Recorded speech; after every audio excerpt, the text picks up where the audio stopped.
নমস্কার বন্ধুরা, তোমরা সকলে কেমন আছো? সকলে সুস্থ আছো, ভালো আছো? বন্ধুরা, আজ কিন্তু অনেক দিন পরে কিন্তু আমরা Tripura jobs and study information YouTube চ্যানেলের মাধ্যমে একটি ভিডিও আপলোড করছি, যার জন্য আমরা অত্যন্ত দুঃখিত। কারণ আমরা বিভিন্ন কারণবশত আমাদের যে ইউটিউব চ্যানেলটি রয়েছে সেখানে কিন্তু নিয়মিত কিন্তু ভিডিও আপলোডটি করতে পারছি না।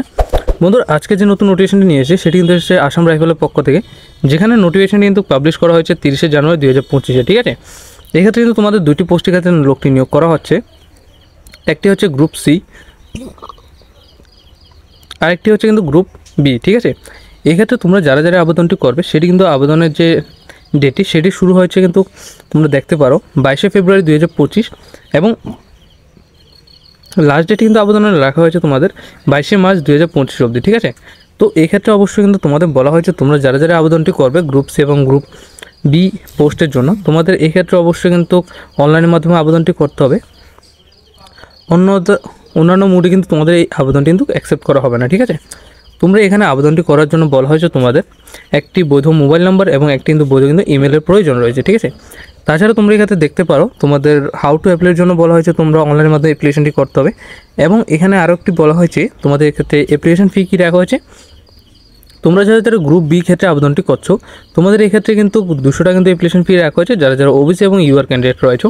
তাছাড়া তোমাদের মধ্যে যারা যারা এই গ্রুপ সির ক্ষেত্রে আবেদন করবে, তোমরা যারা যারা ওবিসি এবং ইউআর ক্যান্ডিডেট রয়েছে তোমাদের জন্য 100 টাকা রাখা হয়েছে।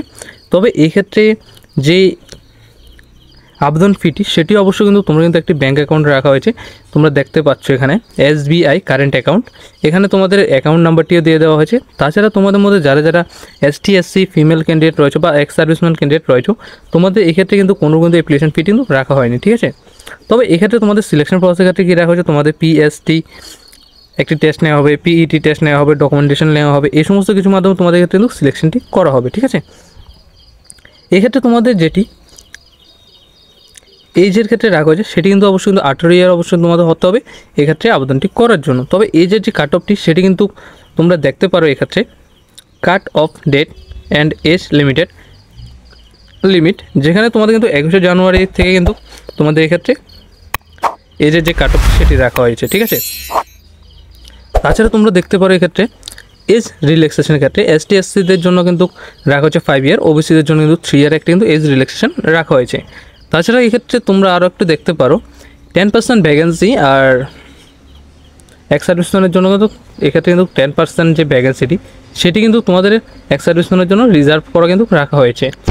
এবং এক্ষেত্রে আরও তোমাদের যে সমস্ত গুলি রয়েছে, যেমন কি তোমাদের যারা যারা PST টেস্ট দেবে তোমাদের এক্ষেত্রে মেল ফিমেল প্রত্যেকটি ক্যাটাগরির জন্য এবং প্রত্যেকটি স্টেটের জন্য কিন্তু আলাদা আলাদা কিন্তু তোমাদের এক্ষেত্রে রাখা হয়েছে। যেমন তোমরা যারা যারা মেল ক্যান্ডিডেট রয়েছো তোমাদের মধ্যে যারা যারা এই আসাম, নাগাল্যান্ড, মণিপুর, মিজোরাম, ত্রিপুরা এইসব স্টেটে রয়েছে তোমাদের এক্ষেত্রে মেল ক্যান্ডিডেটের জন্য রাখা হয়েছে 150 সেন্টিমিটার্স এবং তোমাদের 170 সেন্টিমিটার্স এবং 165 কিন্তু সেন্টিমিটার্স তোমাদের এক্ষেত্রে কিন্তু রাখা হয়েছে।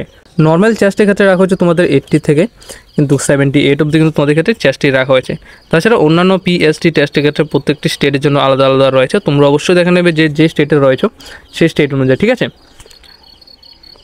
তাছাড়া তোমরা এক্ষেত্রে দেখতে পারো ট্যাডের টেস্ট একটা স্কিল রাখা হয়েছে, রাইটিং টেস্ট রাখা হয়েছে, মেরিট লিস্টের মাধ্যমে তোমাদের এক্ষেত্রে কিন্তু সিলেকশনটি করা হবে এবং ট্রেনিংয়ের মাধ্যমে তোমাদের এক্ষেত্রে কিন্তু সিলেকশনটি করা হচ্ছে। ঠিক আছে, এক্ষেত্রে পে স্কেলের ক্ষেত্রে কিন্তু কোনো রকম কিন্তু মেনশন করা হয়নি কত টাকা দেওয়া হবে বা কোনো কিছু। তো তোমরা অবশ্যই দেখে নেবে তোমাদের অ্যাপ্লিকেশনটি করার পর যারা যারা সিলেক্ট হবে তোমরা অবশ্যই কিন্তু এই ইনফরমেশনটি কিন্তু জেনে নেওয়ার চেষ্টা করবে।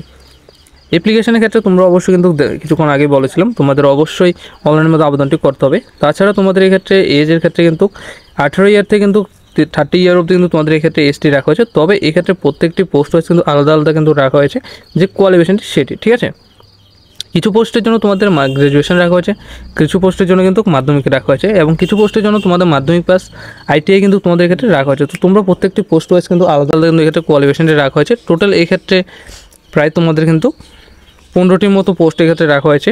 তোমাদের এক্ষেত্রে পোস্টগুলির জন্য টোটাল ভ্যাকেন্সি 215টি রাখা হয়েছে, তোমরা দেখতে পারো। তাও কিন্তু ST SC এবং OBC EWS UR প্রত্যেকটি ক্যাটাগরিজ কিন্তু এই ভ্যাকেন্সিগুলো আলাদা আলাদা করা হয়েছে। ঠিক আছে, তো তোমরা যারা যারা আবেদনটি করবে তোমরা অবশ্যই কিন্তু সমস্ত ইনস্ট্রাকশন যারা যে সমস্ত কিছু রয়েছে সমস্ত কিছু চেক করবে, চেক করার পরে কিন্তু এই আবেদনটি কিন্তু অবশ্যই তোমরা করবে। ঠিক আছে, তো আশা করি তোমরা সকলেই বুঝতে পারছো আসাম রাইফেলের পক্ষ থেকে যে নতুন একটি নোটিফিকেশন নিয়ে এসেছি সেটি। তো সকলকে ধন্যবাদ, সকল সুস্থ থাকবে, ভালো থাকবে। দেখা হচ্ছে তাহলে পরবর্তী যে আরেকটি নতুন নোটিফিকেশন নিয়ে আসছি সেটির মাধ্যমে।